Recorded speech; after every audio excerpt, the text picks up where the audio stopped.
Welcome back to another episode of Volibear Explained, where I answer YouTube comments.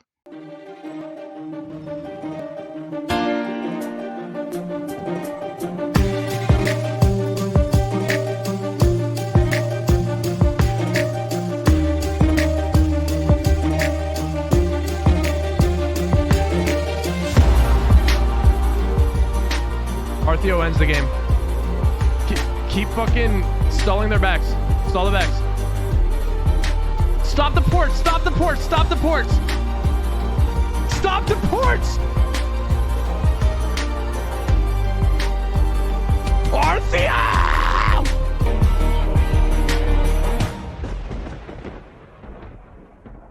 Next question, what about Aftershock? That's a very good question.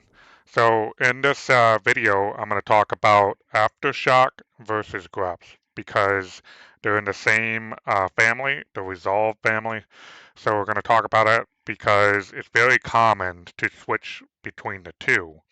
And I'm going to talk about top lane and jungle in certain matchups and stuff like that, as well as give you examples. So let's head over to the drawing board. All right, Aftershock versus Grasp. Now, the main focus of the question was Aftershock, so I'm going to focus on that first and compare and talk about, when to switch those keystones in certain matchups and, in jungle and such. So, Aftershock is Q focused. What I mean by that is Volibear's Q. It works off that, it procs off that, and Grasp is more W focused. His W bite is only 4 seconds, it's actually 5 seconds and less, depending on the ability haste. And Grasp is about 4 seconds. So you can jab at the target with your W, and I've already talked about that in the past in my other video, Grasp versus Lethal Tempo. You can go check that video out. But we're going to talk more about it. So the biggest thing, the difference here is Aftershock is really good versus ranged. And Grasp is good versus melee, whatever you call it. Up close, bruisers, tanks. That's what Grasp is really good at. And the reason why is Grasp, auto attack, when you auto attack the wave, you get that Grasp activation ready. You see Volibear's hands glowing up in green. It means it's ready. So every time you hit the wave, you're farming, and someone gets up close, and you hit them with your auto attacks, or your Q, or your W. So you can see I got it listed there. Works with basic attacks, Q or W. His Q and W is basically an attack. It's got on-hit effects with his W. So his lightning, his passive, travels through his auto attacks, his basic attacks, basically, and then it goes through his Q and his W.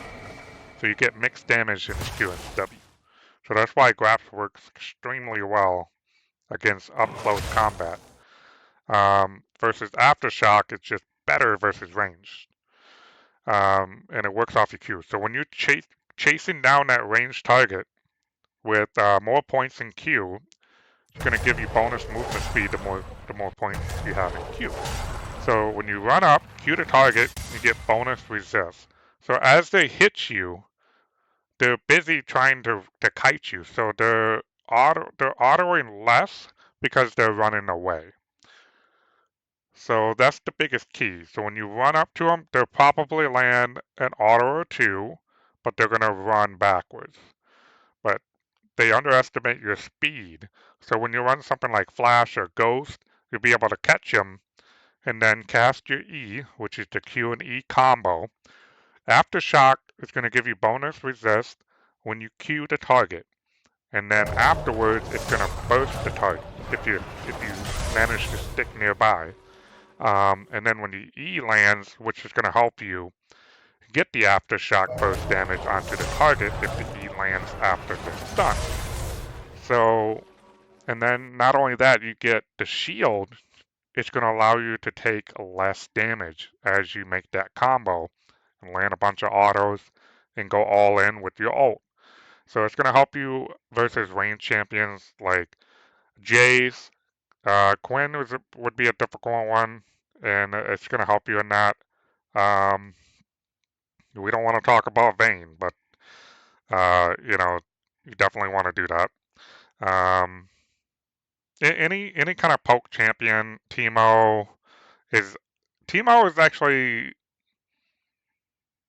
not as big as a threat. We'll talk a little bit more about Teemo. Teemo is technically ranged, but Teemo has blind, which is going to deny your Q. So we'll talk a bit more about Teemo in a little bit. But yeah, that's the difference between the two. It works with Q and E combo, while Graps works with basic attacks, Q and W.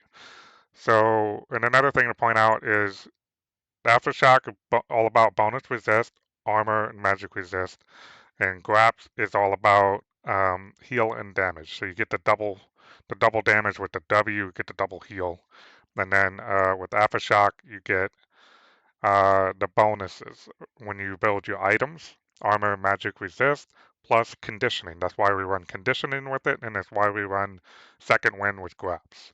Because they just go well together. They scale well together. Um, yeah, so when you're building your mythic item, we'll just go with Iceborne for standard, um, Aftershock is going to scale with that because of the armor. And then Graps is going to scale with Iceborne because of the health. And also the Spellblade with the W is going to get more damage. So more damage on top of double damage and heal is quite nice. Spellblade and healing is a nice combo. Volibear's W heals greatly from that when you get more of a damage output on the target, and he heals more when you're low on health. So the lower your health is, the more damage and healing you do, you're gonna be able to survive. Especially with the if you run Spirit after Iceborne, you're gonna heal even more. Same thing for Aftershock. When you do the Q and E combo with Spirit, your E is gonna shield you more, so you're gonna get more defense out of that. And it's going to protect you when you engage a ranged target or in team fights. It gives you better engage overall, while Graps is more for combat, up close targets. Um, so yeah, that's the difference between that. So I want to talk about the cons next, since we already went over the pros. All right, so the cons is basically Aftershock lacks sustain, and Graps needs to be in range. It sucks versus range and lane, while Aftershock sucks versus up close. And the reason why I want to explain it, a lot of you might be thinking, why would Aftershock suck versus up close if you can just easily Q them, right? True, yes, but you got to understand about up close targets, they typically have more sustain, and they're gonna fight you, make a lot of trades. While a ranged target is just going to poke you, and you can keep your distance and stuff like that. And then when you're ready, you all in. But versus up close, bruisers, fighters, they're constantly making trades. So Aftershock has a cooldown. Okay, so that's the difference. Graps, you get it sooner. You can fight more. While Aftershock is, you have a timing to go in. You're basically on defense because you're versus a ranged target and you can only go in at once at a time. You don't want to constantly make trades with a ranged champion. Versus a fighter bruiser, you want to. So that's why Graps is better for that reason in those type matchups. So you can technically still go Aftershock versus up close targets. You just got to be mindful of your cooldown of Aftershock, and you got to use that window for an all-in. So once you have Aftershock, you can land a juicy combo with Q and E and burst the target down with all those resistances and protection with the shield, right? Um, but from that point on, the trade is done. the all-in is done. So either you all-in and kill that target, or you get a nice trade, back off, and wait for Aftershock to come again, and repeat. So that's how you want to play that if you play against up close, you know, type champions. And Graps versus range is it's the same thing, same mindset. If you only got a window to go in on a range, right? And once you do, you want to go all in, and hopefully you get a couple grab spots to keep you alive to kill that target. So they both kind of work in that all-in scenario or just a simple trade and you gotta wait. And another thing to explain is graps versus up close, you're gonna proc more. Versus range, you're gonna proc less until you get your mythic. So this is the interesting part, and why I'm gonna bring back Teemo, because I actually take graps versus Teemo.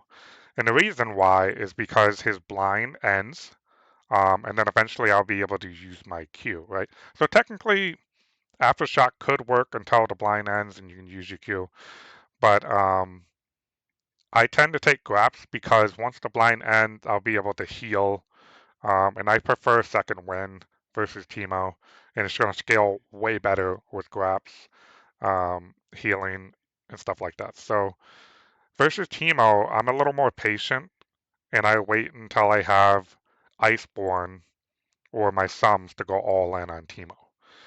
And once I get a hold of him with Iceborne slows, he's pretty much just a dead rat. That's what he is. Um, so I can heal and stuff like that. Versus Aftershock bonuses, it's just a one-time thing, and then after that, you're kind of you got nothing. All you got is your W, and hopefully your next CC. But he can deny that next Q if his blind comes back up. So that's why I prefer Graps in some range matchups. So you just got to keep that in mind. So definitely note that down. Take Graps versus Teemo and be patient. Get your mythic and you're all set. And Aftershock versus, typically most other range champions that are not really fighting you, they're just poking you from a distance. So yeah. So whatever matchup that you know that you're not going to get as much Graps procs, take Aftershock instead and go conditioning with that. It's going to scale better. So yeah, that's pretty much the cons there. And another thing I want to talk about is jungle.